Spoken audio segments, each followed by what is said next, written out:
दोस्तों Bihar board class 12वीं का एग्ज़ाम दोस्तों होने वाला है। पॉलिटिकल साइंस का मैं दोस्तों वीडियो लाया हूँ जो कि वीवीआई और वायरल हैं।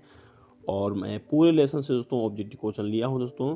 और आपको मैं वही क्वेश्चन दे रहा हूँ दोस्तों जो एग्ज़ाम में सीधे पूछेगा। ठीक है दोस्तों, आपने देखा कि मेरा दोस्तों हिस्ट्री का पेपर दोस्तों लड़ गया था पूरी तरह से, तो आप इस वीडियो को पूरा देखने का प्रयास करिए। पहला प्रश्न है, द्वितीय विश्व युद्ध के बाद दो महाशक्तियों के रूप में कौन कौन से देश उभर कर आए। ठीक है दोस्तों, जब दूसरा विश्व युद्ध हो रहा था दोस्तों, तो उसमें बताना है कि दो महाशक्तियों के रूप में कौन कौन से देश उभर कर आए। ठीक है, चलिए, तो यदि आपको आंसर आ रहा है दोस्तों, आंसर दे सकते हैं अभ्यास के लिए। ठीक है, तो याद रखिएगा, इस वीडियो को 2 बार 3 बार देखिएगा दोस्तों, आपको याद हो जाएगा। अमेरिका और सोवियत रूस। ठीक है, इसका राइट आंसर हो जाएगा अमेरिका और सोवियत संघ रूस, ऑप्शन नंबर बी।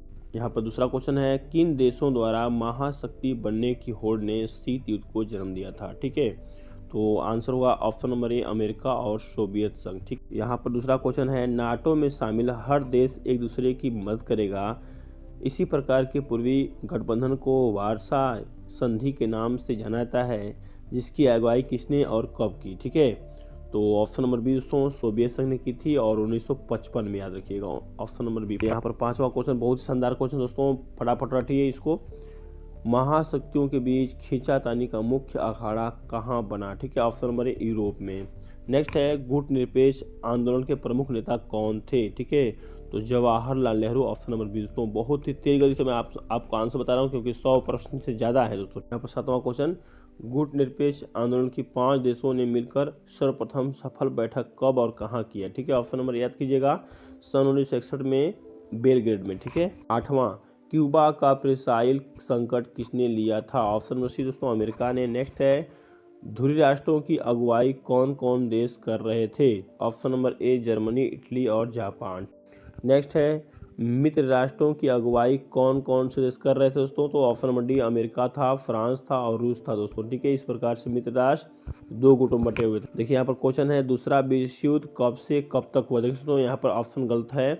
1939 में शुरू हुआ दोस्तों और 1945 तक चला। ठीक है, याद रखिएगा, इसमें गलत दिया हुआ है। ठीक है, यहाँ पर नेक्स्ट है, मिखाइल गोर्बाचोव कौन थे। ठीक है, ऑप्शन बी, सोवियत संघ के महासचिव। नेक्स्ट, एल्टसिन किस देश के राष्ट्रपति बने। ठीक है, ऑप्शन नंबर डी, रूसी गणराज्य के। नेक्स्ट, महाशक्तियों के नेतृत्व में गठबंधन की व्यवस्था से पूरी दुनिया का कितने खेमों में बंटने का खतरा हुआ। ठीक है, तो दोस्तों 2 खेमों में बट गई थी दुनिया, ऑप्शन नंबर सी। नेक्स्ट है, अप्रैल 1949 में नाटो की स्थापना हुई, उसमें कितने देश शामिल थे। ठीक है, ऑप्शन बी दोस्तों, जी हाँ दोस्तों, ऑप्शन बी 12 देश शामिल थे। शीत युद्ध के दौरान पूर्वी गठबंधन का अगुवा कौन देश था दोस्तों, ऑप्शन नंबर बी दोस्तों, रूस, याद कीजिए, ऑप्शन नंबर बी है। गुट निरपेक्ष आंदोलन की प्रथम बैठक कहाँ हुई।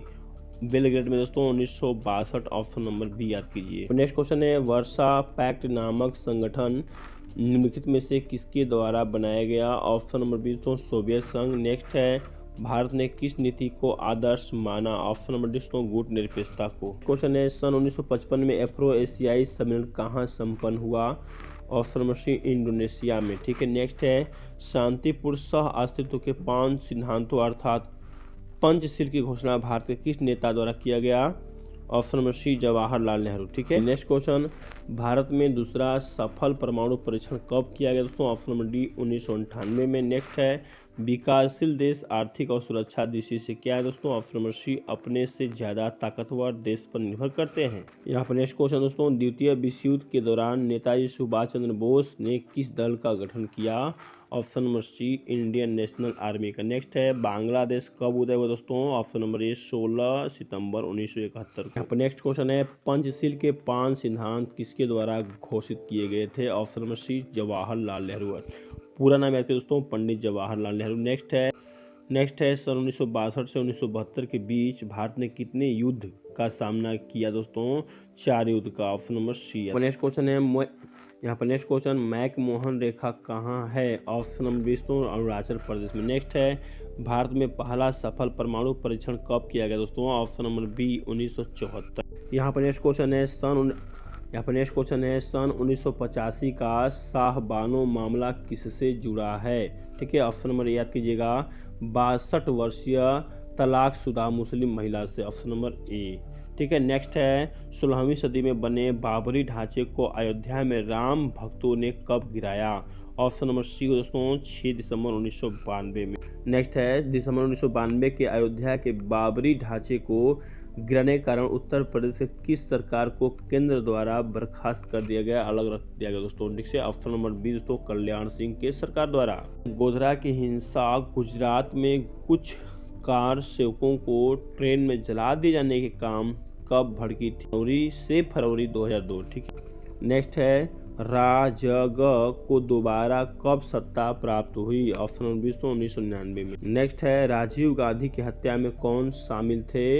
लिट्टे दोस्तों। ऑप्शन नंबर बी जांच होने के बाद पता चला। नेक्स्ट है मंडल कमीशन के अध्यक्ष कौन थे? ऑप्शन नंबर सी दोस्तों बिदेश्वरी प्रमंडल। नेक्स्ट है आधुनिक भारत में हिंदुत्व अथवा हिंदूपन शब्द को किसने गढ़ा था? Option number B D Savarkar. Next है भूतपूर्व जनसंघ के समर्थकों ने सन 1980 में कौन सी पार्टी बनाई? Option number Bharatiya Janata party, इसे बोलते हैं बीजेपी। ठीक है यार। नेक्स्ट है दलित जातियों के राजनीतिक संगठनों का उभार कब से आरंभ हुआ? ऑप्शन नंबर सी सन 1960 से। नेक्स्ट है कांसी राम के संदर्भ में कौन सा कथन असत्य है यानी गलत बताना है? ऑप्शन नंबर डी याद कीजिएगा केंद्रीय मंत्रिमंडल के कैबिनेट मंत्री भी रहे, यही गलत है दोस्तों, जो कि रहे नहीं। ठीक। नेक्स्ट है राजीव गांधी प्रधानमंत्री कब बने? ऑप्शन नंबर बी दोस्तों सन 1984 में। ठीक है। नेक्स्ट राजीव गांधी की हत्या कब कर दी गई दोस्तों? आप याद कीजिए मई 1991 में। नेक्स्ट है भारतीय जनता पार्टी को किस पार्टी का पुनर्जन्म कहा जाता है? ऑप्शन नंबर दोस्तों भारतीय जनसंघ। वायरल है VVI है दोस्तों, और आपके एग्जाम में सीधे पूछेगा दोस्तों। और इसके बाद आपको मैं लघु और अति और दीर्घ भी दूंगा दोस्तों को। नेक्स्ट है मनरेगा कार्यक्रम की शुरुआत किसके द्वारा की गई? ऑप्शन नंबर सी दोस्तों मनमोहन सिंह के द्वारा, यानी पूरा नाम याद कीजिएगा डॉक्टर मनमोहन सिंह। ये नेक्स्ट क्वेश्चन यहाँ पर है अनुसूचित जाति अथवा अनुसूचित जनजाति से अलग एक कोटि है जिसे क्या कहा जाता है? तो बी ऑप्शन याद कीजिएगा पिछड़ा वर्ग बोलते हैं उसको। नेक्स्ट क्वेश्चन है हिंदुत्व के प्रबल समर्थक जिन्होंने हिंदू को भारतीयों का केंद्र बिंदु माना कौन थे? ऑप्शन नंबर सी दोस्तों BD सावरकर है। मंडल आयोग की सिफारिशों को किसने और कब लागू किया था? ऑप्शन नंबर बी ए दोस्तों ऑप्शन नंबर ए सन 1990 की राष्ट्रीय मोर्चा की सरकार में BP सिंह। ठीक है। BD सावरकर किस दल के संस्थापक थे? Option number A Hindu Mahasabha के। नेक्स्ट है इंदिरा साहनी किसके नाम से क्या प्रसिद्ध है? ठीक है। ऑप्शन नंबर बी मंडल आयोग के विरोध में मुकदमा। आइए नेक्स्ट क्वेश्चन है बाबू जगजीवन राम के संबंध में कौन से संदर्भ तर्क संगत नहीं है?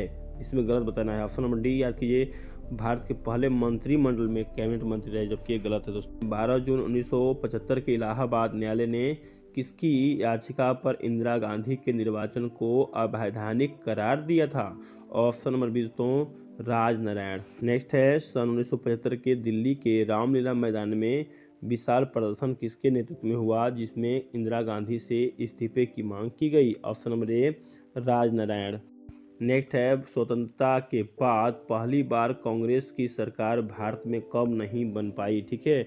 ऑप्शन नंबर बी दोस्तों 1977 के चुनाव में। गड़बड़ी की आशंका से आपातकाल की घोषणा भारत में कब हुआ था? ठीक है। ऑप्शन नंबर ए 25 जून 1975। दोस्तों VVI क्वेश्चन है भारतीय संविधान के किस अनुच्छेद के अंतर्गत आपातकाल लागू किया गया था?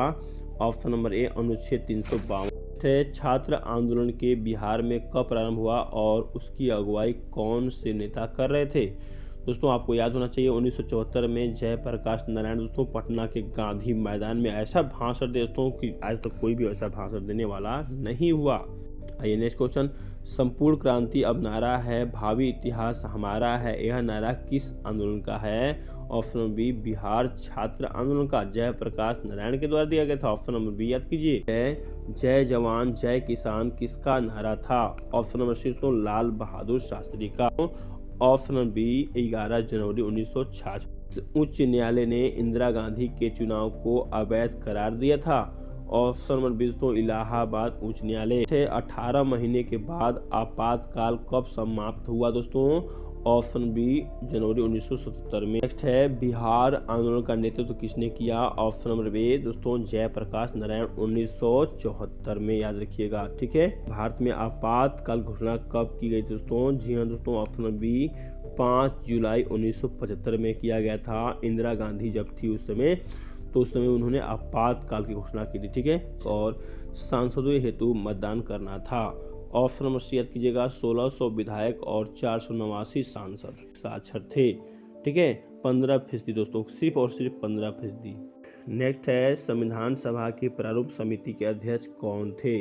Doctor Bhimrao Ambedkar, option number B याद कीजिए। नेक्स्ट है, साम्यवादी समूह का उभार भारत में कब हुआ दोस्तों? ऑप्शन नंबर सी, सन 1920 के दशक में। नेक्स्ट है, एकल पार्टी के प्रभुत्व के बारे में यहाँ कौन सा कथन गलत है?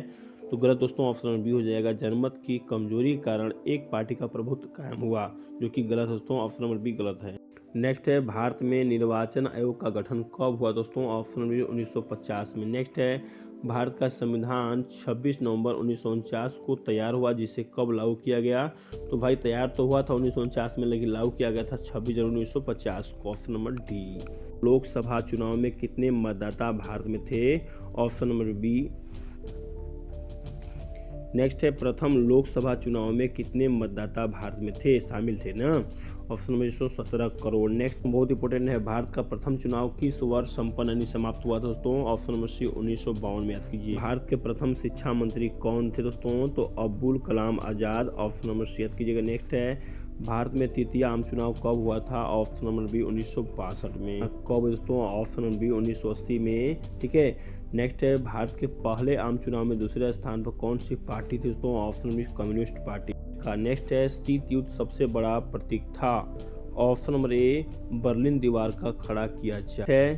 पूर्वी जर्मनी के लोगों ने बर्लिन दीवार गिराई थी, कब दोस्तों?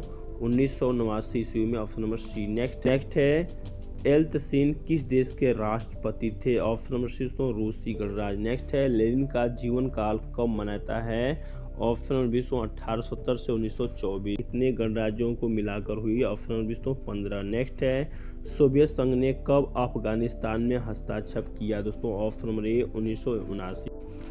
नेक्स्ट है, सोवियत राजनीतिक प्रणाली की धुरी कौन सी पार्टी है? ऑप्शन नंबर बी दोस्तों, नाजी पार्टी। नेक्स्ट है, ठीक है, व्लादिमीर लेनिन का संबंध किससे था? ऑप्शन नंबर बी, सोवियत संघ है। वैश्वीकरण का कल्याणकारी राज्य पर क्या प्रभाव पड़ा? ऑप्शन नंबर सी, कल्याणकारी राज्य पर इसका कोई असर नहीं है। नेक्स्ट है, वैश्वीकरण के विरुद्ध आंदोलन की क्या मांग है दोस्तों? ऑप्शन नंबर डी याद कीजिएगा, वित्तीय संकट से उबरने और आर्थिक वृद्धि की ऊंची दर प्राप्त करने के लिए। नेक्स्ट है, वैश्वीकरण का परिणाम विश्व के विभिन्न भागों में क्या हुआ दोस्तों? जी हाँ, भिन्न भिन्न है, ऑप्शन नंबर बी। नेक्स्ट है, प्रथम खाड़ी युद्ध जीतने का श्रेय किसे प्राप्त है दोस्तों? ऑप्शन नंबर बी, संयुक्त राज्य अमेरिका को। नेक्स्ट है, 1992 के चुनाव में जॉर्ज बुश को किसने हटाया था दोस्तों? ऑप्शन नंबर ए, किसने? जी हाँ, क्लिंटन ने। नेक्स्ट है, सुरक्षा परिषद में 5 अस्थायी सदस्य कौन कौन से हैं जिन्हें वेटो का अधिकार प्राप्त है? ऑप्शन नंबर डी, चीन है, फ्रांस, रूस, ब्रिटेन और अमेरिका। Option number D. दोस्तों, संयुक्त राष्ट्र संघ की स्थापना क्यों हुई दोस्तों? ऑप्शन नंबर बी, शांति व सुरक्षा। यहाँ पर चौथा क्वेश्चन है, ग्लोबल वार्मिंग से औसतन कितने डिग्री तापक्रम में वृद्धि हुई है? तो 3 डिग्री दोस्तों Celsius, 3 degree Celsius. Option number D याद करेंगे। नेक्स्ट है, निम्नलिखित कथनों में से कौन सा कथन विशेषाधिकार के विषय में नहीं है? ठीक है, तो ऑप्शन नंबर सी याद कीजिएगा, इस शक्ति का प्रयोग महासचिव करता है जबकि वह किसी निर्णय से संतुष्ट नहीं होता। Option number C. नेक्स्ट है, 2006 में इजराइल ने किस देश पर आक्रमण किया था? ऑप्शन नंबर डी, पाकिस्तान पर। नेक्स्ट है, ग्लोबल वार्मिंग क्या है? ऑप्शन नंबर ए, विश्वव्यापी तापक्रम वृद्धि। नेक्स्ट है, ग्लोबल वार्मिंग किसके फैलाव के कारण हो रहा है? ऑप्शन नंबर डी, इनमें से कोई नहीं। द्वितीय विश्व युद्ध 1939 में स्टार्ट होकर 1945 में खत्म हुआ, याद रखिएगा। और प्रथम विश्व युद्ध दोस्तों 1914 में शुरुआत हुआ और 1918 में खत्म हुआ दोस्तों। ये जो युद्ध है लगभग 4 साल चला दोस्तों, और दूसरा विश्व युद्ध याद रखिए 6 वर्ष चला था। ठीक है, एग्जाम में सीधे पूछेगा आपसे। ठीक है, पहला क्वेश्चन है, सर्जिकल स्ट्राइक 2 क्या है? ठीक है, तो आपको याद होना चाहिए दोस्तों, आंसर लिखेंगे जी दोस्तों, उत्तर प्रदेश कश्मीर के पुलवामा में 14 फरवरी 2019 को आतंकवादियों ने बम विस्फोट कर 40 भारतीय सैनिकों को मौत के घाट उतार दिया था। इसके जवाब में भारतीय वायु सैनिकों ने 26 फरवरी 2019 को पाकिस्तान के बालाकोट बम गिराकर, जी दोस्तों, बालाकोट में बम गिराकर उसके करीब 300 आतंकवादियों को मार डाला एवं उसके अंतर्राष्ट्रीय ट्रेनिंग सेंटर को बर्बाद कर वापस आ गया। भारतीय सैनिकों द्वारा इस कार्रवाई को सर्जिकल स्ट्राइक 2 कहा जाता है। ठीक है, याद रखिए, एग्जाम में जरूर ही पूछेगा दोस्तों। नेक्स्ट है ग्राम पंचायत के कार्यों का वर्णन करें। ठीक है, उत्तर डैश ग्राम पंचायत के निम्नलिखित कार्य। पहला, पंचायत क्षेत्र के विकास के लिए वार्षिक योजना तथा वार्षिक बजट तैयार करना। दूसरा है प्राकृतिक विपदा में सहायता करने का कार्य। तीसरा है सार्वजनिक संपत्ति से अतिक्रमण हटाना। और चौथा है दोस्तों स्वैच्छिक श्रमिकों को संगठित करना और सामुदायिक कार्यों में सुरक्षित, ठीक है, सहयोग करना। निगम के क्या कार्य हैं? उत्तर डैश दोस्तों, नगर निगम नागरिकों की स्थानीय आवश्यकता एवं सुख सुविधा के लिए अनेक कार्य करता है, जो कि इस प्रकार है। पहला, नगर क्षेत्र की नालियों, पेशाबखाना, शौचालय आदि का निर्माण करना। दूसरा है कूड़ा करकट तथा गंदगी की सफाई करना। तीसरा है पीने के पानी का प्रबंधन करना। चौथा है गलियों, पुलों एवं उद्यान की सफाई निर्माण करना। आग बुझाने का प्रबंध। इस प्रकार से बहुत से काम है दोस्तों, देख पा रहे हैं आप। इसका स्क्रीनशॉट ले लीजिए दोस्तों और याद कीजिए। दोस्तों ये क्वेश्चन पूछा जा सकता है, मौलिक अधिकार क्या है दोस्तों? ठीक है, तो अब कुछ नहीं करना है आपको, उत्तर लिख डैश, इसका स्क्रीनशॉट लीजिए दोस्तों और फटाफट याद कीजिए। ठीक है, एग्जाम में आएगा। बांग्लादेश के उदय का कारण बताइए। देखिए दोस्तों, यहाँ पर आप आराम से स्क्रीनशॉट लेकर फटाफट याद कीजिए। ठीक है, 1971 में आपको याद होगा, आजाद हुआ। सार्क सदस्य देश के नाम बताइए। सार्क देश में कौन आते हैं? सार्क देश में भारत, मालदीव, पाकिस्तान, बांग्लादेश, श्रीलंका, भूटान, नेपाल एवं अफगानिस्तान शामिल हैं। इसका मुख्यालय काठमांडू अर्थात नेपाल में। ठीक है, मानव अधिकार का प्रबल समर्थक क्यों है? 3 का स्पष्ट कीजिए। ठीक है, तो यहाँ पर उत्तर लिखेंगे। पहला, मानव अधिकार ऐसे अधिकारों कहते हैं जो कि प्रत्येक मनुष्य को पहचान देने के नाते अवश्य ही प्राप्त होनी चाहिए। दूसरी बात लिखेंगे, भारत मानव अधिकारों का प्रबल समर्थक है। इसके 3 मुख्य कारण है। पहला, भारत का यह मानना है कि आधुनिक युग में कोई भी स्वतंत्र लोकतांत्रिक देश मानव अधिकारों के बिना न तो प्रगति कर सकता है और न ही उसी देश में शांति स्थापित कर सकता है, यानी मानव के लिए ही होता है। नेक्स्ट है, मानव अधिकार ऐसे अधिकार हैं जो कि मानव की उत्पत्ति व प्रगति के अति आवश्यक महत्वपूर्ण हैं। तीसरी बात, भारत विश्व शांति तथा मानवता के उत्थान में विश्वास रखता है, इसलिए वह मानव अधिकारों के राष्ट्र महासचिव, ठीक है, संयुक्त राष्ट्र संघ के कार्यों का संचालन करने के लिए एक सचिवालय है। इसके अध्यक्ष को महासचिव कहा जाता है। सर्वप्रथम नॉर्वे के त्रिगोली प्रथम महासचिव बने थे। वर्तमान महासचिव काफ़ी अन्नान जी हैं। ये तो वर्तमान महासचिव कॉफी अन्नान जी हैं। ये दोबारा निर्वाचित हुए महासचिव के प्रमुख कार्य इस प्रकार है। पहला है पल पल का एग्जाम का वीडियो मैं डालता रहता हूँ। ठीक है, मिलते हैं नेक्स्ट वीडियो में। धन्यवाद, जय हिंद।